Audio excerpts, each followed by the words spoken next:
토트넘 AV전 패배 시 누누 경질 고려 스카이 스포츠 기자 주장. SON 케인 중 누가 토트넘에 더 중요한가? 이 민감한 질문의 정답은 손흥민. SON 케인, 메시, 수아레스와 최고 공격 듀오 선정. 근데 오게 티가 있다. 잉글랜드 프리미어리그 7라운드가 누누 에스피리토 산투 감독의 토트넘에서 마지막 경기가 될 수 있다고 마이클 브릿지 영국 스카이 스포츠 기자가 주장했다. 브릿지 기자는 2일 한국 시간 영국 기브미 스포츠와 인터뷰에서 토트넘이 아스톤 빌라와 경기에서 패배한다면 누누 감독을 경질할 수 있다고 밝혔다. 토트넘은 개막 3경기를 이겼지만 난 확신할 수 없었다. 토트넘은 맨체스터 시티를 상대로 잘했다. 하지만 울버햄턴, 왓포드와 경기에선 창의성이 결여됐다며 지난 3경기 패배는 매우 나빴다. 내가 누누를 걱정하는 이유다. 일요일에 또 실점한다면 팬들이 돌아설 거디라고 목소리를 높였다. 주제 무리뉴 감독을 대신해 토트넘 지휘봉을 잡은 누누 감독은 개막 3연승으로 순항했다. 무엇보다 개막전에서 해리 케인 없이 손흥민과 루카스 모우라, 스티브 베르흐바인을 활용한 압박 전술의 맨체스터 시티를 잡은 누누 감독에게 토트넘 팬들과 해외 언론은 참사를 보냈다. 하지만 토트넘의 3연승엔 함정이 있다.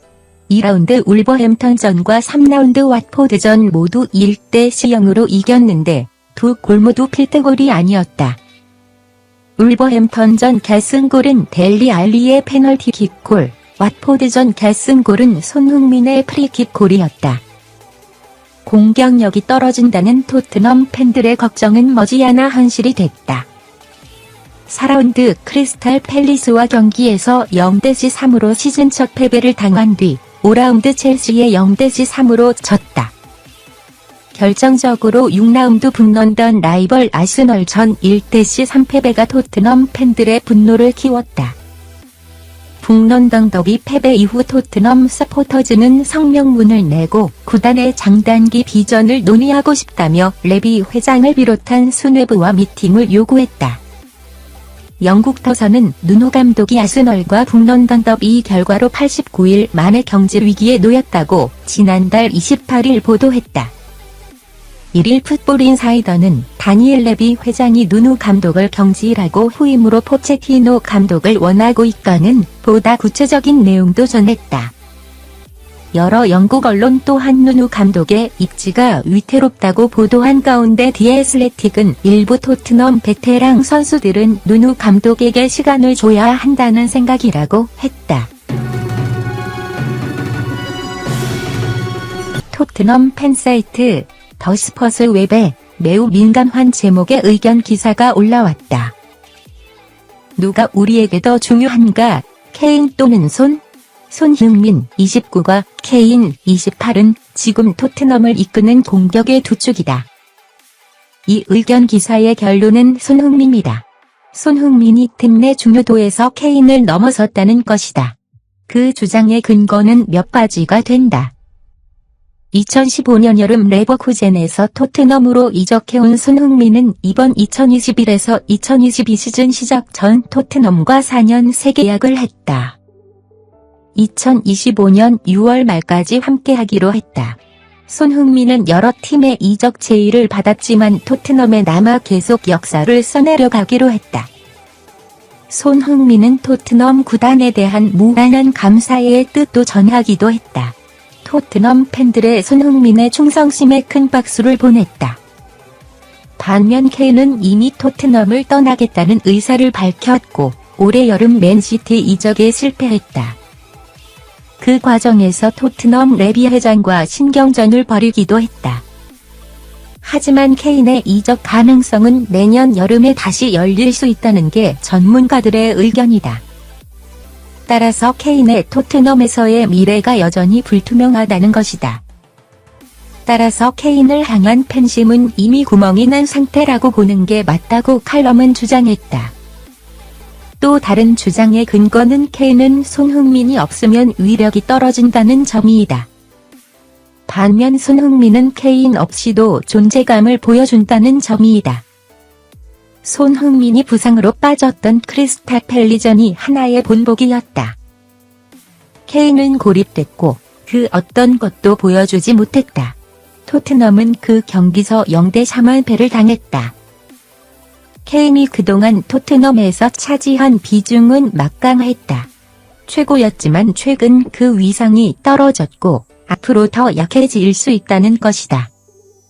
반면 손흥민이 토트넘에서 차지하는 비중은 다르다고 주장한다. 손흥민은 파트너 케인의 도움 없이도 빅매치에서 결정적인 골을 터뜨렸다. 이번 시즌 맨시티전에서 결승골을 넣었다. 토트넘 홑스퍼의 공격 천병 손흥민과 해리 케인이 세계 최고의 듀오로 선정됐다. 그런데 이들의 이름이 잘못 표기됐다. 축구 전문 플랫폼 FOT VAR은 1일 한국 시간 세계 최고의 공격 듀오 5상을 뽑았다. 월드 클래스 공격수들이 이름을 올렸다. 가장 먼저 소개된 이는 리오넬 메시, 파리 생제르맹과 루이스 수아레스, 아틀레티코 마드리드 듀오다. 둘은 2014년부터 2020년까지 6년간 FC 바르셀로나에서 한솥밥을 먹었다. 이 기간 바르사는 스페인 라리가 4회, 유럽축구연맹 UEFA, 챔피언스리그 UCL 1회 등 눈부신 성과를 냈다. 둘의 공이 가장 컸다. 현재는 둘 다 바르사를 떠나 각각 다른 팀에서 맹활약 중이다.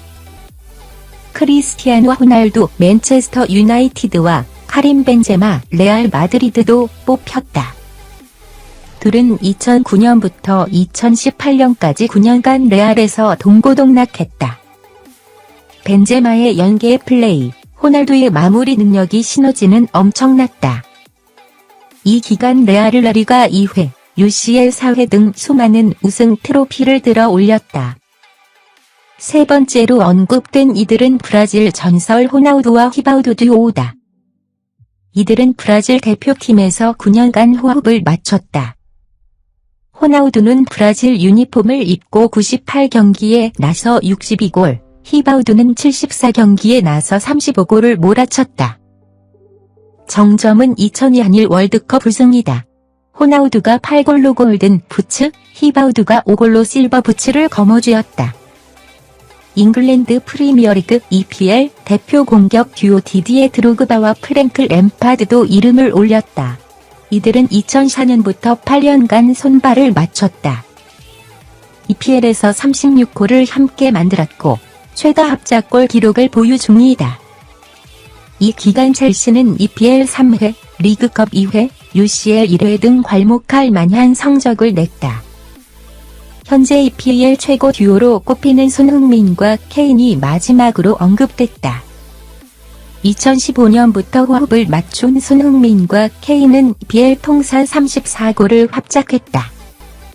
램파드, 드로그바 듀오를 바짝 추격 중이다. 올 시즌 EPL에서는 합작이 없는데 이를 UEFA 유로파 컨퍼런스 리그에서 NS 무라 슬로베니아를 상대로 시즌 첫 합작골을 신고했다. 그런데 FOT, VAR에 실수가 있었다. 손흥민과 케인의 사진을 게시했는데 이름이 드로그바와 램파드로 표기되어 있었다. 팬들은 이를 지적하며 수정을 요청하고 있다. 들어주셔서 감사합니다. 좋은 날을 보냅니다.